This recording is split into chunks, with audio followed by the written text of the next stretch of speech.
myself, I'm just going to photograph what falls into my lap. I didn't bring any lights or any assistants or any major equipment. I was just solo.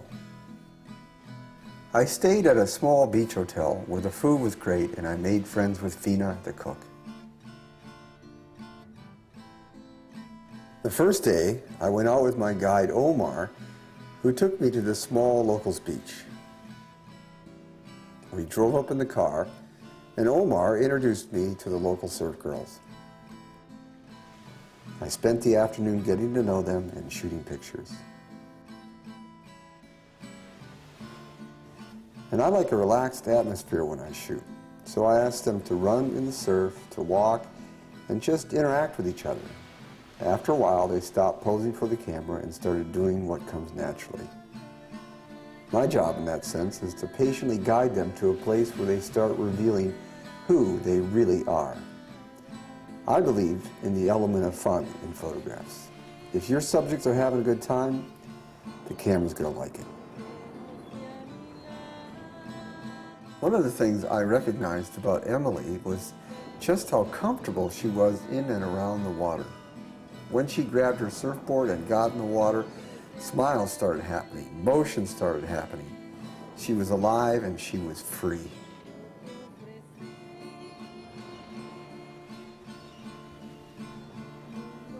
If you really get right down to it, the best pictures are usually made in about the last 20 minutes of the day. When that bright ball gets down towards the horizon and the light gets golden, it's almost like it casts a spell of magic over everyone around. There's a feeling that something is happening. And there is really just sheer beauty. My favorite sequence is with Emily walking toward the sun, holding her surfboard. The surf is splashing at her legs, and the sun is going down, the clock is ticking. These are the moments that you've really got to make count. I chose a low camera angle and shot straight into the sun, which presents all kinds of lens flare problems. It's risky, and you never know what you're really going to get. But if you're in a chancy environment photographically, when you're taking risks and you're shooting into the sun, there's all kinds of elements you can't control. The motion of the water, where the talent is, communicating with her, giving good directions. And if you stick with it, eventually you're going to come away with some really good pictures. I think you get the best picture when that sun gets low and you start taking chances. Everything's moving. Your talent is moving, you're moving. Pictures are happening. You can feel it, you can see it, your camera knows it, you know it. One of the things I love about the Latin culture is their ideal of beauty and those colorful dresses. I wanted to take pictures of these extraordinary clothes in an ordinary environment. So naturally the home was where we started. A mile away, down the road, we went to Stephanie's house to witness the celebration of life. And like girls always do when they dress up, they're working with each other's hair, they're talking, and it's the real moments that I'm looking for. Every girl loves to put on a pretty dress. They like to look good and celebrate life by showing that they are beautiful, and they want to face the world with the right step forward.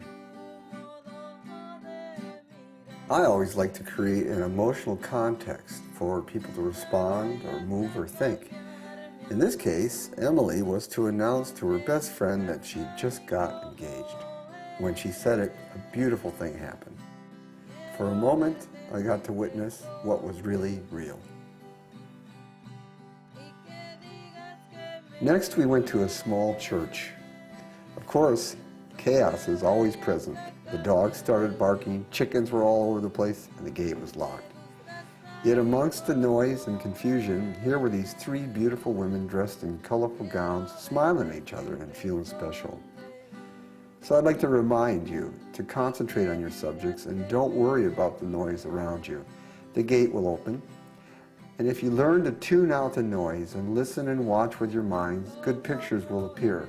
Making good photographs is like cooking a delicious pie. Good ingredients at the hand of a patient and thoughtful chef will usually take home the blue ribbon. There are always these quiet moments where you're staging, waiting for transportation. That's a good time to shoot. Here's a picture of Emily hitchhiking. Well, she wasn't really hitchhiking, but I like it. It's inventive and fun.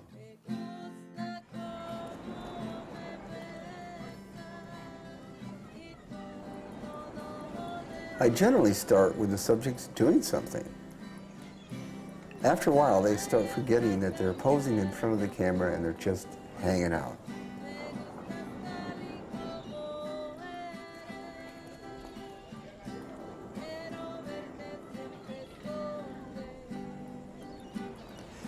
I'm looking for a human gesture, something that is revealing about these people, about what their dreams are, what their fears are, and what their distractions are.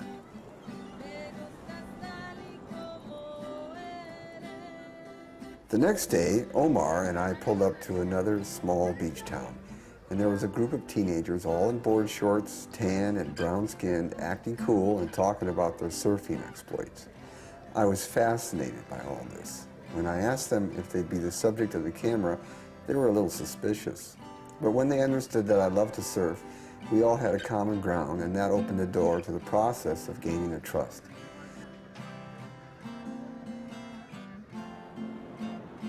When your subject senses your sincerity, there's a spirit of working together. But you know, when they can say to themselves, hey, this person is real, we're on the road to making great photographs. I'll run, jump, and laugh. It's contagious, and then we're all working together. Israel was the lead model in the group. He had the confidence and the body of a young man who's lived his life for surfing. And like Emily, he also had his own sense of serenity about him.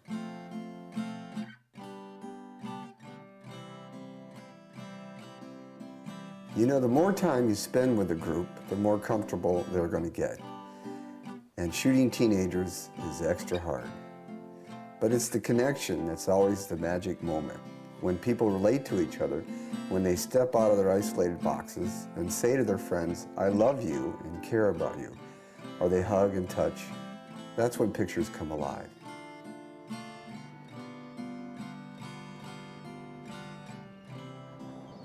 I feel bringing people together is the biggest challenge as an artist and a photographer. And it also has the greatest rewards.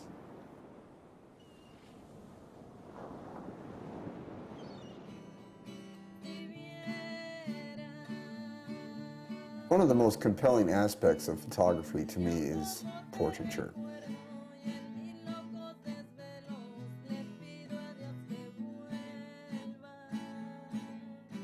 And I like to shoot portraits also in quieter moments. Usually you think of portraits when you have your hair just right, your makeup's done, or you're just really looking great. But I find more interesting portraits can be made when people are in their natural elements. In this case, Emily has been running in the surf, running back and forth. Her hair is wet and sand is all over. And she's in a very natural state. Emily is revealing who she really is to the camera, to me. And that takes a brave person to do that. Making a great portrait involves patience, but also recognizes that even a portrait is a fleeting moment, because that calmness or that strength, clarity, beauty presents itself in the perfect balanced moment very quickly and goes away in a blink of an eye.